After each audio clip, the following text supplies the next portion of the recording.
Timnas Indonesia harus berkaca dari perjuangan Persib Bandung saat mengamankan kemenangan perdana di ACL tuh. Sebagai informasi, Timnas Indonesia bakal tampil di ronde keempat kualifikasi Piala Dunia pada tanggal 8 dan 11 Oktober. Tim asuhan Patrick Kluivert bakal menghadapi tuan rumah Arab Saudi dan Irak. Isu kepemimpinan wasit yang kurang netral di ronde keempat menjadi perbincangan hangat di antara pencinta sepak bola nasional. Persib bisa menjadi contoh bagi Timnas untuk menghadapi kasus ini. Timnas Indonesia bakal dipimpin wasit Ahmad Al-Ali dari Kuwait pada laga melawan Arab Saudi. Wasit dinilai kurang netral karena Kuwait masih satu wilayah dengan Arab Saudi. PSSI mengirimkan surat protes karena AFC dinilai tidak menunjuk wasit yang berbeda wilayah dari dua tim yang bertanding. Sementara pada laga melawan Irak, pertandingan akan dipimpin oleh wasit dari Cina, Manning. Meski begitu, Timnas sebenarnya harus belajar dari hal tersebut saat menghadapi kepemimpinan wasit di pentas Asia. Sebenarnya tim asuhan Boyan Hodak juga dirugikan dengan kepemimpinan wasit saat tampil menghadapi Bangkok United. Saat itu, laga dipimpin oleh Omar Mubarak, wasit dari Oman. Persib sebenarnya berhasil unggul 2 gol melalui aksi Andre Jung pada menit ke-60. Sayangnya, wasit utama menganulir gol tersebut usai melihat sinyal dari asisten wasit 2. Yang lebih tidak mengenakan lagi, tayangan ulang tidak menunjukkan adanya pelanggaran ataupun offside yang membuat gol berhak dianulir. Namun Persib berhasil menunjukkan mentalitasnya untuk berburu gol berikutnya dan baru tercapai 10 menit kemudian. Berdasarkan pengalaman itu, Timnas Indonesia yang kerap dirugikan wasit-wasit di pentas Asia seharusnya sudah bisa membaca dari pengalaman tersebut. Semangat untuk terus mengejar gol dalam situasi apapun harus terus dilakukan Timnas saat menghadapi dua Timur Tengah. Mental harus tetap terjaga meskipun dirugikan wasit tuntasnya.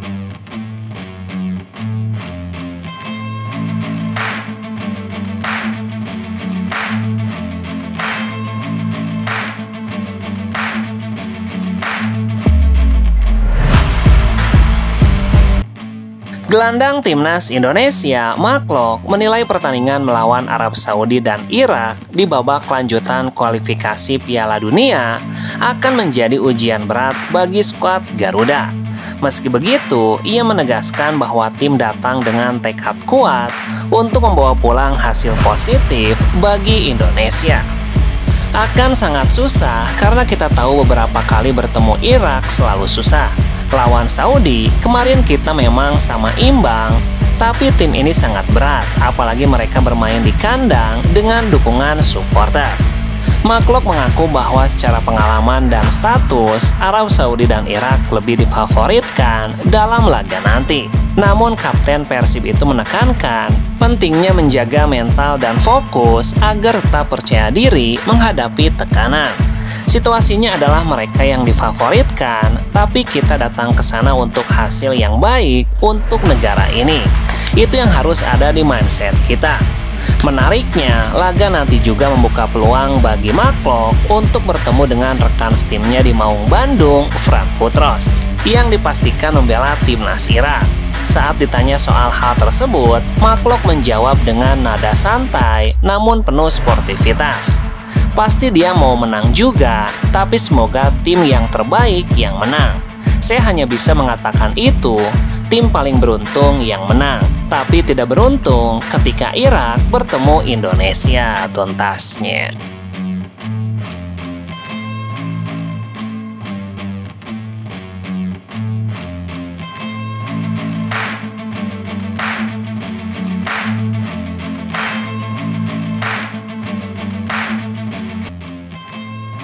Penjaga gawang Persib Bandung, Teja Paku Alam, mengungkapkan rasa syukurnya usai membantu tim meraih kemenangan perdana di ajang ACL tuh.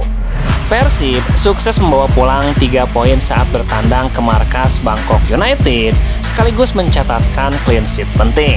Pastinya perasaannya senang sekali. kemenangan perdana kita di ACL tuh tahun lalu juga kan cuma imbang main di Thailand.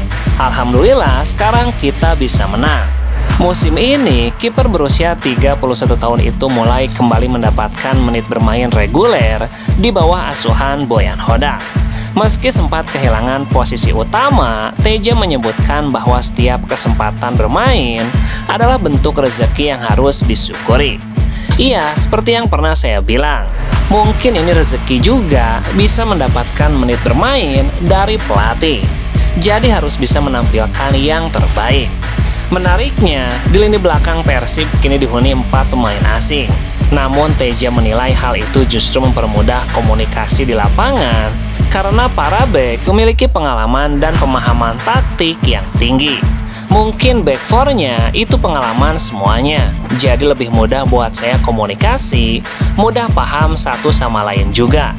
Apalagi mereka mainnya di Eropa, jadi makin membantu juga. Meski sudah berusia 31 tahun, pemain asal Sumatera Barat itu tidak menutup harapan untuk kembali memperkuat timnas Indonesia. Ia mengaku masih memiliki ambisi besar untuk kembali mengenakan seragam merah putih. Seluruh pemain pasti tujuannya main di timnas, jadi masih pengen main di timnas meski sudah 31 tahun. Untuk itu, Teja terus menjaga motivasi dan berusaha keras di setiap sesi latihan agar bisa mendapatkan kepercayaan lagi dari pelatih timnas. Pastinya terus usaha karena tidak mudah untuk bisa mendapatkan apa yang pelatih kasih kepercayaan. Yang pasti latihan terus tuntasnya.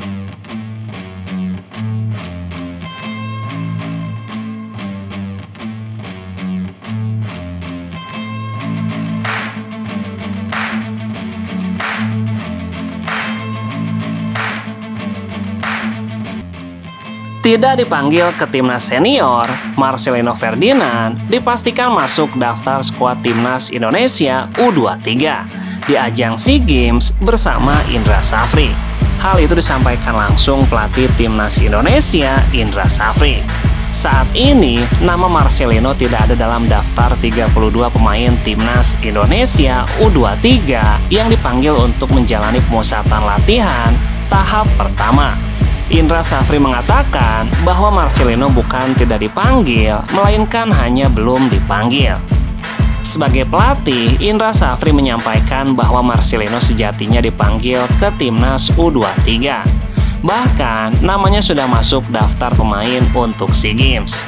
Belum dipanggil saja, bukan tidak dipanggil, tapi dia masuk ke dalam 50 pemain yang kita daftarkan. Lebih lanjut, Indra menjelaskan bahwa sebenarnya Marcelino dipanggil untuk menjalani TC tahap pertama. Hanya saja, pemain berusia 21 tahun itu masih mengalami cedera tuntasnya.